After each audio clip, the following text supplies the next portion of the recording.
Assalamualaikum warahmatullahi wabarakatuh. Alhamdulillahirabbil alamin wassalatu wassalamu ala asyrofil mursalin sayyidina wa lana Muhammadin wa ala alihi wa sahbihi asmain nama ba'du. Tengerso Gus Yasin ning awal bunyai-bunyai sedanten ingkang kula hormati ten Gus Rokib, Gus Rosid, adik kawula Zaimul Umam sedanten santri-santri ingkang kula hormati. Niki kula insyaallah badhe matur sekitar seperempat jam. Wau pas lomba kadosé pun pinter sedanten. Dados sakjane sebagian sing jawab kudu ketok salah. Engko nak bener terus dianggap di program. Tapi nak salah dianggap goblok, jadi repot teman zaman akhir niku repot. Tapi begini guys, kalau cerita sedikit. Di antara kebaikan khazanah-khazanah Islam niku adalah cerita-cerita tentang dialog para orang-orang hebat. Dulu di antara kebaikan tentu meninggalkan semua dosa, meninggalkan semua maksiat. Itu pasti dianggap kebaikan. Lalu ada beberapa wali, ini cerita ini di Minhajul Abidin, karangan Imam Ghazali. Ada beberapa wali yang karena ingin tidak dosa itu kemudian uzlah. Uzlah itu mengasingkan diri di hutan. Tentu menjadi tidak maksiat. Karena mereka jauh dari gemerlapnya dunia. Niki boten bela Gus Yasin karena wakil gubernur boten, tapi kersane menjadi wakil gubernur sing berdalil, berlisensi. Jadi boten dianggap hanya karir politik, tapi dianggap wakil gubernur sing berlisensi syariah.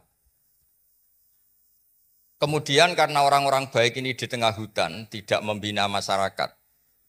Masyarakat ini bisa dibina oleh orang-orang yang macam-macam. Bisa kelompok yang al-adiniyah, tidak beragama, atau kelompok-kelompok yang sangat-sangat anti kemapanan, atau anti kebaikan. Kemudian ulama-ulama yang nyepi niki, sing mengasingkan diri niki, diparani kalian kiai-kiai sing nggih kumpul tiang macam-macam. Yes, kumpul waliul amri, kumpul tentara, polisi, kumpul komunitas yang macam-macam. Tentu dengan asumsi mereka ini orang-orang baik yang untuk mempertahankan Indonesia. Diparani. Niki cerita tentang kitab Minhajul Abidin karangan Imam Ghazali. Diparani tentang Gunung Libanon. Karena cerita ini memang cerita ulama-ulama atau wali-wali yang uzlah teng Jabal Lubnan. Kalau dalam bahasa Arab disebut Jabal Lubnan. Karena mereka di tengah hutan, mereka itu mengkonsumsi rumput, mengkonsumsi apa yang ada di hutan. Terus didawuhi, ya akalatal hasis, taraktum ummata Muhammadin sallallahu alaihi wasallam fi aidil mubtadi'ah. Kamu enak-enakan di sini, menikmati kesendirian, menikmati tanpa problem, tanpa gesekan sosial, tanpa macam-macam. Tapi Anda meninggalkan orang-orang dipimpin al-mubtadi'ah. Orang-orang yang tidak beragama, yang bid'ah, yang mudillah, yang macam-macam. Jadi intinya fikih kados Mbah Maimun yang membolehkan Gus Yasin wakil gubernur dulu Baubab DPR RI, terus beberapa putrane putu juga banyak yang jabat. Itu adalah sanad muttasil bahwa dulu ulama-ulama itu enggak pernah membiarkan negaranya tanpa arah atau tanpa panduan ulama. Karena ketika kita uzlah atau menyendiri, itu artinya taraktum ummata Muhammadin fi aidil mubtadi'ah. Karena membiarkan orang yang misalnya berfaham ekstrim atau berfaham kiri atau berfaham yang tidak positif, kemudian ini membentuk masyarakat kebanyakan. Tapi berkahnya para kiai-kiai yang masih kumpul di instansi pemerintah, kumpul-kumpul di komunitas publik, maka ada pembinaan, ada sosialisasi, ada visi-visi untuk menjaga keutuhan Republik Indonesia. Terus itu pelajaran bahwa ketika kita menghindari kumpul-kumpul sosial atau komunitas sosial, sebetulnya ada sisi negatif. Inikum taraktum ummata Muhammadin sallallahu alaihi wasallam fi aidil mubtadi'ah. Sebab niku sanat-sanat yang mutasil di kita niku disebut alladzi yukhalitun nasa wa yasbiru ala adhanahum khairun minal ladzi la yukhalitun nasa wa la yasbiru ala adhan. Orang-orang baik yang kumpul, yang ikut sosial, ikut berproses sosial dan menyabari ketika kecewa. Itu lebih baik ketimbang orang baik kemudian milih menarik diri dan layas biru ala adharu. Nanti kados kula sing kula alami teng awak kula piyambak pun tengah-tengah. Kula niku rapati nampa tamu nggih mboten pati nampa pengajian. Tapi saya tetap ngaji terbuka. Tetap punya komunitas sosial, saya masih kerja di Jakarta, di Jogja juga masih punya jamaah ngaji. Karena sekali itu tidak, maka tidak ada sarana atau wacana atau visi atau apalah yang positif untuk ikut menjaga Indonesia. Terus niki kalau ngandani teng lare-lare, tenggene alumni-alumni mriki bahwa di antara visi terbaik Islam adalah tidak membiarkan bangsa ini rusak. Fi aidil mubtadi'ah. Ya tinggal nanti konteksnya kalau sampai misalnya pikiran-pikiran terlarang ya fi aidihim, tapi apapun itu ngendikane Imam Ghazali wali-wali yang memutuskan menyendiri dan tidak mau bersinggungan secara sosial karena takut salah, takut dosa, niku diingatkan oleh wali-wali yang lebih tinggi makomnya, yaitu karena wali-wali yang uzlah tadi disebut ya akalatal hasis taraktum ummata Muhammadin sallallahu alaihi wasallam fi aidil mubtadi. Kemudian cerita terakhir nih ngaji sekedap mawon. Karena ngaji seperti ini itu merapati penting. Sementing itu istiqomah kiai ini. Ya istiqomah kiai ini wong kiai ini teng Semarang itu ke virtual itu kono apa ya ora roh. Utawa model wali ya ora roh. Pokoke husnudzon nonton mawon. Cerita terakhir Imam Ghazali itu pernah memutuskan uzlah. Memutuskan uzlah sampai di masjid-masjid Damaskus, Kila sampai di masjid Palestina. Tapi beliau memutuskan uzlah setelah terkenal ngarang Ihya. Setelah terkenal ngarang Ihya itu semua mufti, semua ustadz itu kalau berdalil, kalau berargumentasi itu bilang qalal Imam Hujjatul Islam Al-Ghazali. Sehingga beliau tidak nyaman, jangan-jangan saya soleh ini karena tertekan nama besar, disebut Hujjatul Islam, disebut Al-Alim Al-Alama. Maka beliau ingin membuktikan kalau solehnya ini individual, meskipun sendiri juga tetap soleh. Beliau uzlah, tapi di tengah-tengah uzlah itu beliau mimpi ketemu guru-gurunya, terus digojlok. Ora ana ceritane, wong apik iku urip dhewean, wong apik dhisik-dhisik iku wa udzu fi sabili. Tersakiti dalam jalan saya kata. Kalau kamu sendiri itu Anda tidak ngalami udzu fi sabili. Nggih maksud kula niki mboten bela Gus Yassin. Gus Yassin wakil gubernur ya macam-macam. Wos partainya ya macam-macam. Ya jarani mampu partai ini sebutan Gus Yassin putrane Mbah Mun kiai teng Pondok Anwar 4 ngoten. Tapi apapun orang salah paham itu bagian dari dinamika berislam. Ini disebut wa'udhu napa? Fisab. Lani Mbah Maimun itu sering kagum kalian Said Ramdan Al-Buti, kata beliau yang sering dikenang itu. Ini ya gurunya Gus Yassin. Beliau mudaroh ya, atau bahasa gampangnya mujamalah napa mudaroh. Sementing jangan sebut taqiyah. Niku sholla ala kaifiyati syiah. Itu berpuluh-puluh tahun hanya karena ingin ahli sunnah itu tidak dihabisi di Syria. Jadi cara Jawa ini radi basa-basi kalian zaman itu Hafid Asad supaya sementing Syria itu tetap mayoritas ahli sunnah wal jamaah. Itu mirip ya tentu dengan kefiah yang berbeda, dengan cara yang berbeda mirip Bamun. Aku tak riwangi ngene iku ben santri tetap diregani. Jadi dulu entah namanya mudaroh atau mujamal atau apalah dalam disiplin-disiplin lugat itu. Itu semuanya itu demi Indonesia, demi masyarakatnya, masyarakat yang kita asuh. Sehingga suatu saat Mbah Mun itu sering tanya gini sama saya. Mesir yo negara hebat, Syria yo negara hebat. Tapi kata Mbah Mun itu hebat Indonesia.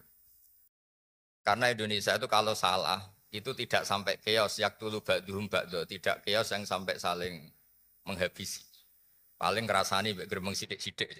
Iku cek dosa cilik jare Mbah Mun. Jadi artinya kita yang potensi macam-macam bisa potensi konflik macam-macam karena beda partai, beda sudut pandang, beda perilaku, beda adat istiadat. Tapi tetap kita berkomitmen jangan sampai kesalahan-kesalahan ini mengarah ke yaktulu ba'duhum ba'd. Akhirnya lahirlah model seperti ini, kompromi-kompromi sosial, nopo kompromi politik, nopo kompromi apa saja, sementing tidak yaktulu ba'duhum ba'd. Terus niki kalau buatan niat ngandani para mas saya, para punya ini wonten sedanten, wonten yang awal yang laila sedanten. Tapi kalau memastikan bahwa fikih yang dipilih Mbah Maimun, Gus Yasin jabat dulu, Mbah Uba putra-putrane sebagian juga jabat. Tentu kita juga mengapresiasi yang nekuni alim alama. Terus Mbah Najih juga menekuni orang-orang yang spesialis ngaji. Terus Gus Rokib, cuma ini nguji iman Gus. Gus Rokib sing kepengen kok Gus Roji apa Gus Roji sing kepengen kok Gus Rokib. Kadang-kadang wis dilem sregep ngoten niku ya rada kepengen jajal-jajal gitu. Ya niku uji nyali niku. Kula niku nak kula kan kakake Umam, dadi kula mboten nate kepengen kaya Umam wong tuwa kula. Terus istiqomah kula luwih kuat. Gus Rokib kan sing jabat wadike, dadi kadang-kadang tergoda perkara terus niki nguji niki. Dados kula suwun ini ditadwin oleh tim tadi yang tukang ngetes tadi ditadwin dibukukan bahwa memang kita tidak boleh taraktum ummata Muhammadin sallallahu alaihi wasallam fi aidil mubtadi. Sekali ini tidak Anda tadwin dikira karir-karir politik Gus Yassin itu hadun nafsi itu masalah. Kalau kita tidak mengkaji ini dikira hadun nafsi. Padahal zaman Mbah Hashim itu sudah sangat berkeinginan Gus Wahid Menteri Agama. Setelah itu anaknya Mbah Wahab, setelah itu terus sampai keluarga Sarang dulu itu ada yang bernama Ki Fatur Rahman, hidupnya di Merak Urak, di daerah Kerak, daerah ya pokoknya agak utaranya Tuban, utara barat. Ini udah di Menteri Agama. Makanya dulu ada Universitas Islam Indonesia itu pendirinya mulai Gus Wahid, tokoh-tokoh Muhammadiyah termasuk Ki Fatur Rahman. Itu juga karena tidak ingin komunitas Islam tidak jadi leader di pendidikan. Akhirnya lahirlah Universitas Islam banyak di Indonesia, terus ada yang resmi negara kayak IAIN, terus ada sekolah-sekolah tinggi kayak yang dimiliki Gus Zofur. Akhirnya Islam menjadi komunitas besar dan jadi model keren ya dalam berperilaku, dalam berperadaban. Makanya ini penting supaya kita berislam itu ya baik-baik saja. Islam yang benar-benar rahmatan lil alamin. Islam yang enggak dianggap problem bagi masyarakat Indonesia. Nggih ngoten mawon harus ditadwin ini oleh tim-tim tadi karena kita jangan ngalami kayak Les bin Sa'ad. Imam Syafi'i itu yang setara dengan beliau itu banyak, termasuk namanya Les bin Sa'ad. Itu gurunya, sebenarnya ya guru-gurunya Imam Syafi'i juga guru istifadah. Imam Syafi'i itu kalau ngetikan al-les afqahu min Malik illa annahu doya'ahu ashabu. Imam Les itu sebetulnya afqahu min Malik, tapi murid-muridnya tidak mentadwin madhab-madhabnya sehingga kesannya itu Les itu habis dibanding Imam Malik. Karena murid itu sekali tidak mentadwin, seperti saya ini adekan tidak ngomong seperti ini, itu nanti dikira semua orang soleh yang jabat itu wis kepleset, saya itu wis seneng dunya. Padahal di Quran jelas ada faqad ataina ala Ibrahim al-kitab wal hikmah wa atainahum mulkan azima. Jadi al-mulkul azim la yunafis solahiyah. Dulu banyak orang-orang soleh yang jabat. Nabi Sulaiman itu raja, Nabi Dawud itu raja. Tapi tentu bunyai-bunyai hanya suka suaminya raja. Ora usah contohnya bojone akeh itu mesti menolak itu kalau diteruskan wajah kias. Nah, kadang-kadang yang jadi raja inginnya kiasnya itu ya agak sempurna, tapi itu mesti sepingan. Tapi apapun itu khazanah seperti itu harus ditaduin supaya orang ngerti bahwa apa menekuni satu dunia riasa itu tidak harus buruk. Makanya Imam Malik ketika Imam Syafi'i pamit mau pindah ke Irak, mau ngaji sama Muhammad bin Hasan Asy-Syaibani ini didawi sama Malik karena beliau juga trauma pernah diadili penguasa karena tidak punya power, tidak punya kekuasaan. Wattakhid li nafsika jahan li Allah tato akal arodil. Ya wattakhid li nafsika jahan li Allah tato akal arodil. Wong yo kudu duwe pangkat, duwe status sosial, ben gak digo bal-balan wong-wong. Jadi ini hujah-hujah fikih yang pernah saya utarakan di dalam Mbah Maimun ketika entah hari keberapanya. Supaya kita sebagai lembaga akademik, lembaga ilmiah itu apa-apa itu dipandu oleh ilmiah. Misalnya kita mencintai instansi polisi karena itu cara kita untuk melawan peredaran narkoba, melawan kejahatan, melawan hal-hal yang sifatnya kriminal. Kita mencintai instansi yang lain karena itu cara negara mengelola kemaslahatan Indonesia. Jangan sampai orang terus tidak berpikir fikih, terus tiap kiai, para pejabat, paling golek duit, paling golek proposal. Ini hanya berbasis suudzon. Nah kalau sampean tanya, tapi yang begitu kan banyak. Salahnya kiainya sudah disuudoni kok tenan itu. Salahnya kiainya sudah disuudoni kok tenan. Assalamualaikum warahmatullahi wabarakatuh.